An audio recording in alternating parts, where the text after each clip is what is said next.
नमस्कार, मैं हूं आपके साथ अलीम अतहर। अपना बिहार की शुरुआत बड़ी खबर से करते हैं। बगहा से बड़ी खबर आ रही है, जहां पर गंडक नदी में 3 बच्चे डूब गए हैं।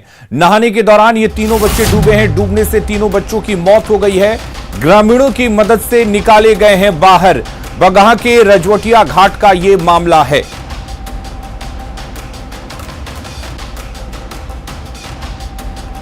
और हमारे साथ मुन्ना राज जुड़े हुए इस खबर पर ज्यादा जानकारी के लिए। मुन्ना, आपसे जानना चाहेंगे आखिर कैसे हुआ है यह हादसा।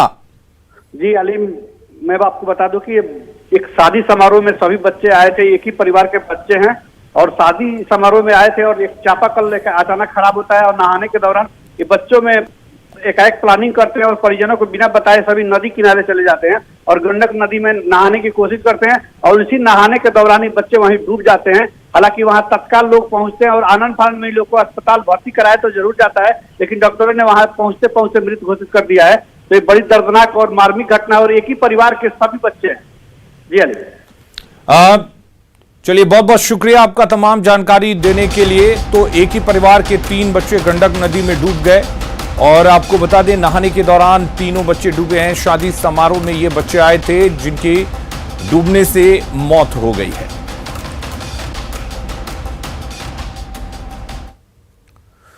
और अब बात नीतीश कैबिनेट की करते हैं। नीतीश कैबिनेट की बैठक इस वक्त होने वाली है। अहम बैठक आज होने वाली है। कुछ ही देर में कैबिनेट की बैठक होगी। कोरोना समेत कई मामलों पर आज इस बैठक में मंथन होगा।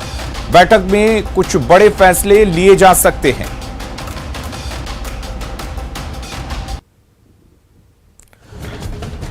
तो नीतीश कैबिनेट की अहम बैठक है आज और इस बैठक को काफी अहम माना जा रहा है। जैसे जैसे बिहार में कोरोना के मामले बढ़ रहे हैं, सरकार सख्ती बरत रही है, पाबंदियां लगाई जा रही हैं और कोशिश ये की जा रही है कि कोरोना के चेन को कैसे तोड़ा जा सके।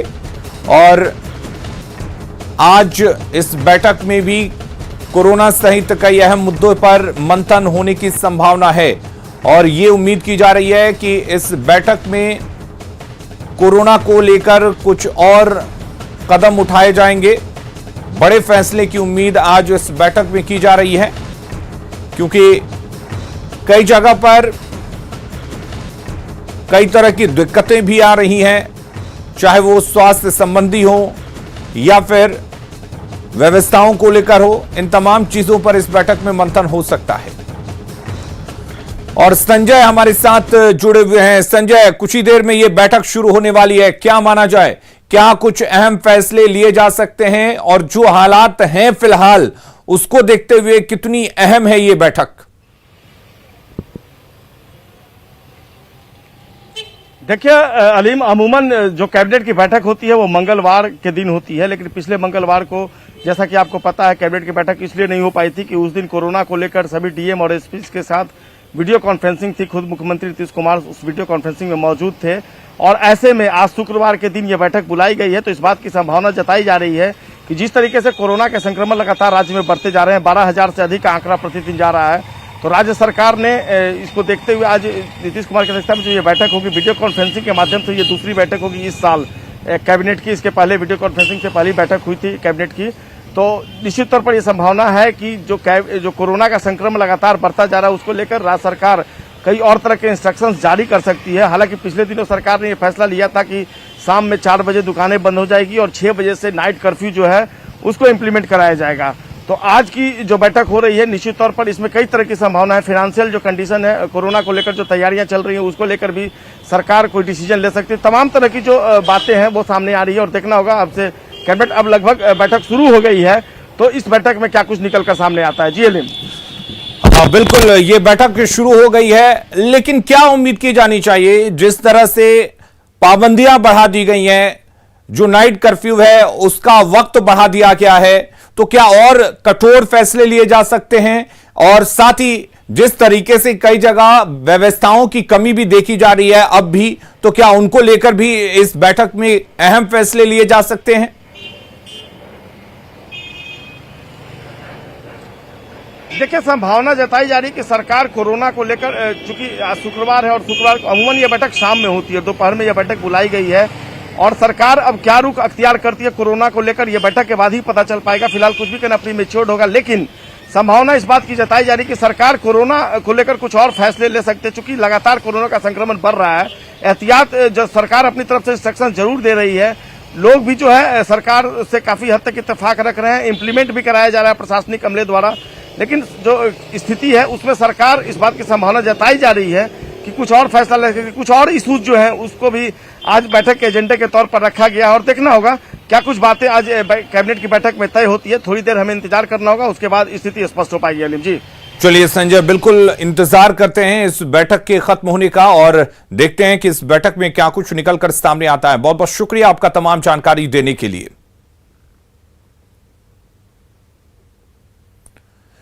बिहार में कोरोना संकट के बीच अब पाबंदी बढ़ा दी गई है, सख्ती बरती जा रही है, तब भी लोग लापरवाही से बाज नहीं आ रहे।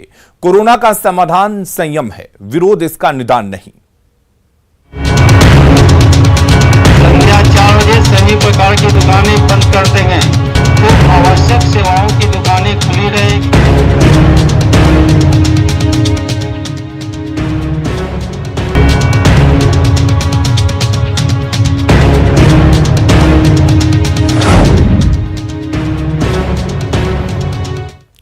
मुजफ्फरपुर में कोरोना का संक्रमण खतरनाक स्तर पर पहुंच गया है, लेकिन लोगों की लापरवाही खत्म नहीं हो रही। संक्रमण की रफ्तार रोकने के लिए शहर में 100 से ज्यादा कंटेनमेंट जोन बनाए गए हैं, लेकिन लोग कंटेनमेंट जोन में बेखौफ होकर घूम रहे हैं। लोग पुलिस की बात भी अनदेखी कर रहे हैं। अब प्रशासन को चुनौती है कि कोरोना प्रोटोकॉल का सख्ती से कैसे पालन कराया जाए।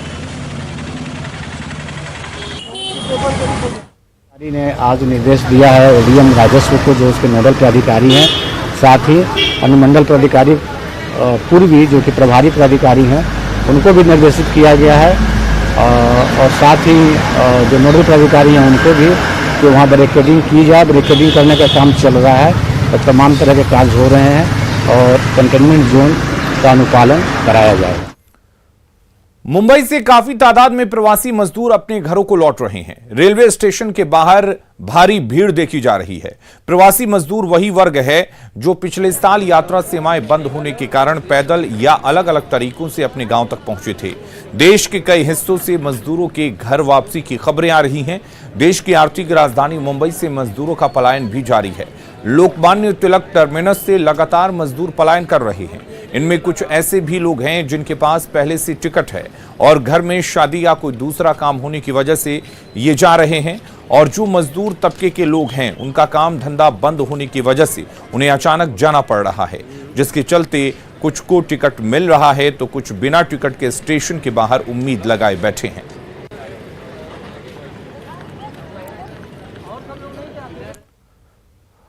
और पटना की एक तस्वीर को आपको हम दिखाते हैं, जहां सुबह में कर्फ्यू खत्म होने के बाद मंडी खुली। वहां का नजारा हैरान करने वाला था।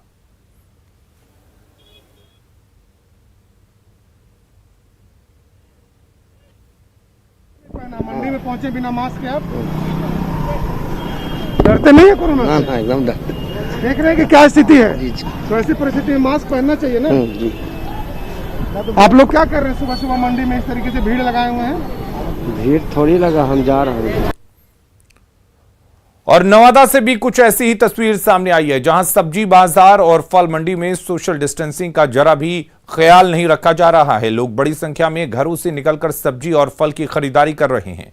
ऐसे में नवादा में संक्रमण के बढ़ने का खतरा तेज हो गया है।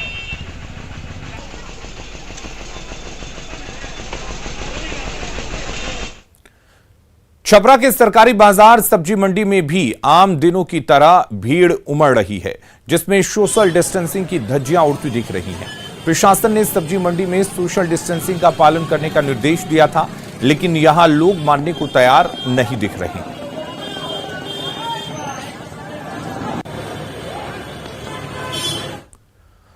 मुजफ्फरपुर में कोविड गाइडलाइंस की जमकर धज्जियां उड़ाई जा रही हैं। खासकर दूसरे राज्यों से आने वाली बसों की स्थिति काफी खतरनाक है।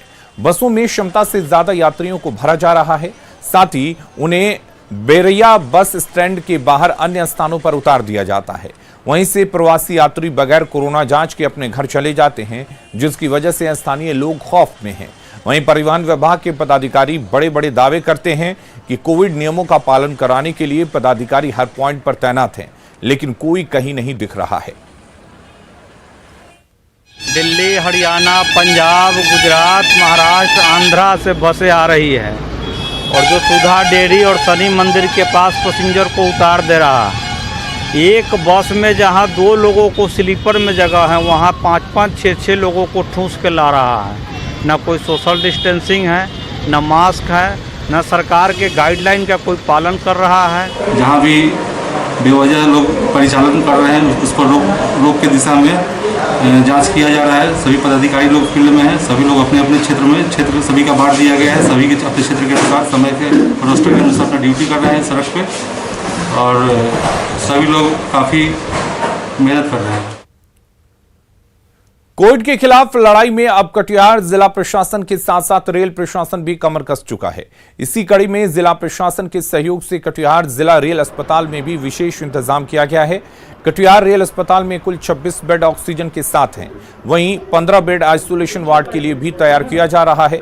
बड़ी बात यह है कि रेलवे स्वास्थ्य महकमा के अधिकारियों के साथ रेल मंडल के एडीआरएम खुद इसकी निगरानी कर रहे हैं। कटिहार रेल अस्पताल में कोविड को लेकर इस तैयारी पर रेल अधिकारियों से बात की संवाददाता सुब्रत ने। कोविड को लेकर जंग में अब कटिहार जिला प्रशासन के साथ साथ रेल प्रशासन भी सक्रिय हो गया। आप देख सकते हैं ये कटिहार रेल मंडल के अस्पताल है और यह कई बेडें हैं और सबसे बड़ी बात है ऑक्सीजन के साथ ये बेड तैयार किया जा रहा है। जिला प्रशासन के अधिकारी भी हैं और रेलवे प्रशासन के अधिकारी, इसको कटिहार रेल अस्पताल को तैयार किया जा रहा है। किस तरह से कोविड पेशेंट को मदद, हमारे साथ रेलवे के डीआरएम सर आइए बात करते हैं। सर क्या तैयारी है कटिहार रेल मंडल? हमारा अभी जो कोविड सेंटर हम लोग बना रहे हैं ये 26 बेड का तैयार है विद ऑक्सीजन सपोर्ट के साथ और ये secondary up to secondary level तक हम लोग करेंगे। टर्सरी में हम लोग यहाँ से शिफ्ट करेंगे। आगे क्या अगर बेड बढ़ाने का तो अगर होगा तो हम लोग बढ़ाएंगे। हम स्टेट जो भी कोविड का जो प्रोटोकॉल में अगर जितना बेड बढ़ाना है हम लोग बढ़ाएंगे। सर ट्रीटमेंट को लेकर क्या ट्रीटमेंट दिया जाएगा? रेलवे के पास क्या गाइडलाइन मिला है, क्या ट्रीटमेंट क्या दिया? ट्रीटमेंट अभी अप टू प्राइमरी लेवल आप लोग माइल्ड टू मॉडरेट जो पेशेंट आएगा उस तक हम लोग दे सकेगा। उसका बाद तो नहीं होगा तो उसके बाद हम लोग रेफर कर देंगे जहाँ हायर सेंटर है, टर्शियरी केयर सेंटर जहाँ है वहाँ भेज देंगे। कितने बेड के साथ तैयार है कटिहार रेल मंडल? कितना बेड? हाँ, कितना बेड अवेलेबल होगा? कितना? 13 प्लस 26 बेड है टोटल अभी कोविड बेड और 50 ये तमाम लोगों के लिए है या सिर्फ रेलवे एम्प्लॉय?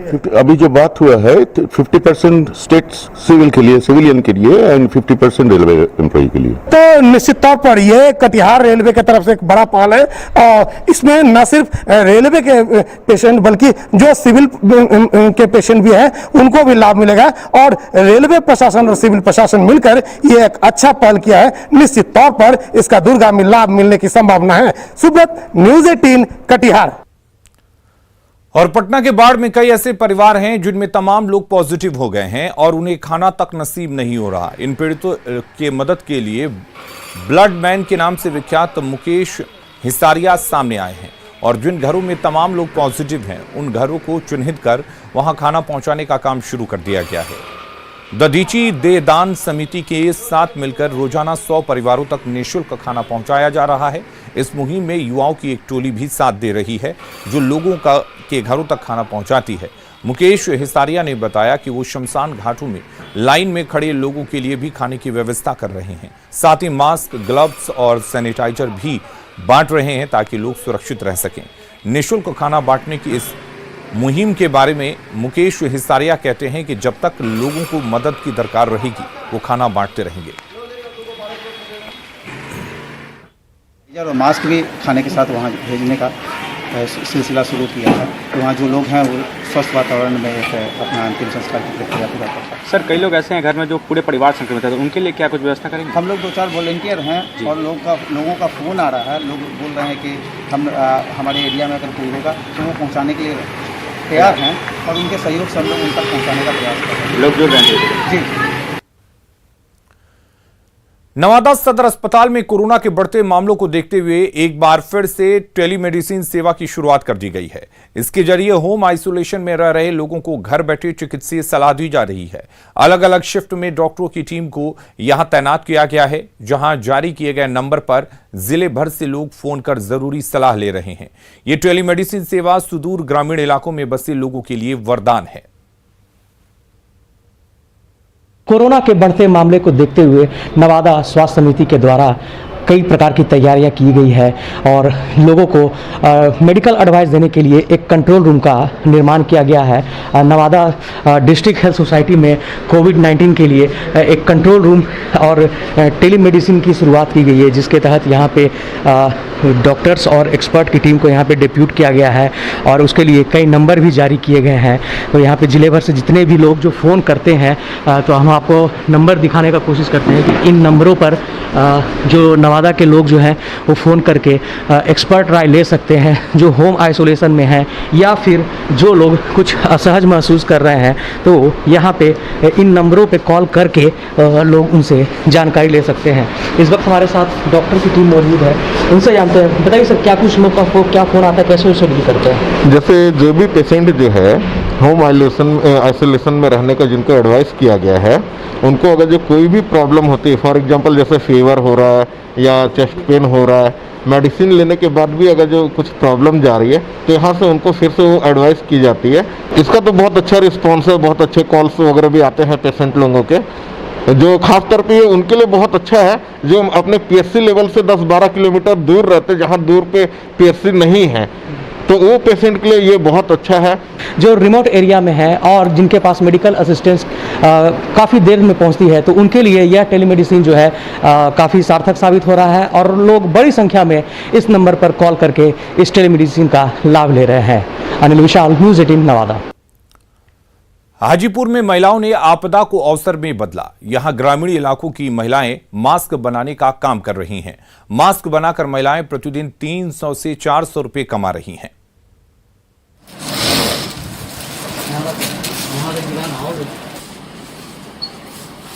हमें कि लॉकडाउन हुआ तो लगा कि काम बंद हो जाएगा, स्कूल तो बंद हो गया, इसलिए हम लोग सोचे कि अब तो काम बंद हो जाएगा, पर ये मास्क का काम चालू हुआ तो राहत मिला कि हाँ अब काम होगा, इसलिए हम लोग काम पर सब आदमी है, बहुत आदमी है यहाँ। कितनी कमाई हो जाती है इससे?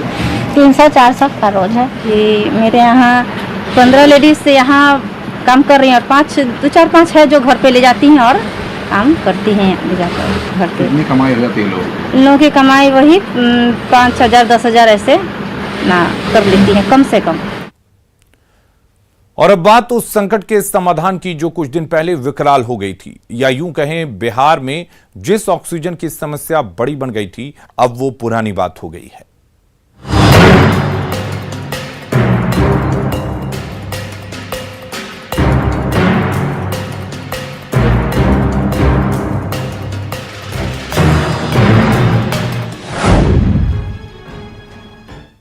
पटना का महावीर मंदिर समाज सेवा के काम में हमेशा से ही आगे रहा है। अब एक बार फिर लोगों की जरूरत को देखते हुए मंदिर न्यास आगे आया है। अब मंदिर ने ऑक्सीजन सिलेंडर के जरूरतमंद लोगों की मदद करने का फैसला लिया है। यहां से 60 से लेकर 150 सिलेंडर लोगों को फ्री में देने का फैसला लिया गया है और अगर व्यवस्था होगी तो इसे बढ़ाया भी जाएगा। मंदिर न्यास के सचिव किशोर कुणाल का दावा है कि इससे लोगों को संकट के समय मदद मिलेगी। पटना का प्रतिष्ठित महावीर मंदिर पहले से भी परोपकार का काम करते आया है और विपदा की इस घड़ी में लोगों के लिए ऑक्सीजन सबसे बड़ी जरूरत बन गई है। महावीर मंदिर न्यास समिति ने अब लोगों को ऑक्सीजन देने की निःशुल्क व्यवस्था की है और देखिए तस्वीरों में फिलहाल महावीर मंदिर न्यास समिति के जो सचिव हैं किशोर कुणाल जी, वो अपनी देखरेख में सारा काम करवा रहे हैं। कैसे दिमाग में आई, मन में बात कैसे आई कि ये करना है? नहीं, ये तो अभी सबसे बड़ी जरूरत है। तो हम लोग तो ऑक्सीजन का प्लांट बैठाना चाहते थे, इसमें 4-5 करोड़ रुपया खर्च करके ताकि हजारों को लोगों को दिया जा सके। लेकिन सब जगह मैंने बात की, कोई भी 4 महीने से पहले बैठाने की स्थिति में था नहीं। तो फिर हम लोगों ने बातचीत करके ये गैस का सिलेंडर पाना शुरू किया और इसको हम लोग कुछ कम दाम में खरीदते हैं लेकिन पब्लिक को निःशुल्क दे रहे हैं। एक दिन में कितने लोगों को देने का? 150 का हमारा लक्ष्य है, लेकिन आज 60 से हम लोग प्रारंभ कर रहे हैं। 150 तक हम ले जाएंगे अभी, और अधिक भी मिलेगा तो 1000 भी मिलेगा तो हम 1000 भी देने के लिए तैयार है। किशोर कुणाल जी, उन्होंने कहा कि किस तरह कोविड की इस विपदा काल में लोगों की मदद की जाए। देखिए जो ऑक्सीजन सिलेंडर है वो लाया गया है और फिलहाल रिफिलिंग की सुविधा, अगर आपके पास सिलेंडर है तो फ्री में महावीर मंदिर न्यास समिति फ्री में आपको मदद करेगा। और देखिए काफी संख्या में जो लोग हैं वो पहुंच रहे हैं और रिफिलिंग का काम किस तरीके से चल रहा है तस्वीरों में आप देखिए। लोगों के लिए ये रिफिलिंग का काम चल रहा है। निश्चित तौर पर ये प्रशंसा का काम है। अभी लोगों के लिए ऑक्सीजन सबसे बड़ी जरूरत बन गई है और ये रिफिलिंग जो है वो चल रहा है। लोग एक सिलेंडर के लिए ऑक्सीजन के लिए मारे फिर रहे हैं और ऐसे में लोगों की मदद करना निश्चित तौर पर काबिले तारीफ है। जो लोग इसमें लगे हैं उनसे भी थोड़ा बात कर लेते हैं। किन लोगों को सिलेंडर दे रहे हैं? ऑनलाइन रजिस्ट्रेशन से जिसका मैंने मिल रहा है उसी को दिया जा रहा है। निःशुल्क सेवा है। देखिए लगातार जो लोग हैं वो आ रहे हैं और ऑक्सीजन सिलेंडर के साथ आ रहे हैं और रिफिलिंग का काम जो है वो चल रहा है। तो ये काबिले तारीफ प्रयास है महावीर मंदिर न्यास समिति की तरफ से और निश्चित तौर पर ये लोग जो हैं इसी तरीके से अगर आगे आएंगे, सामने आएंगे तो लोगों की जो परेशानी है ऑक्सीजन को लेकर वह निश्चित तौर पर दूर हो सकेगी। कैमरा पर्सन मनीष जुनेजा के साथ संजय कुमार, न्यूज 18 पटना। और खबरें लगातार जारी हैं, आप बने रहिए न्यूज 18 बिहार झारखंड के साथ।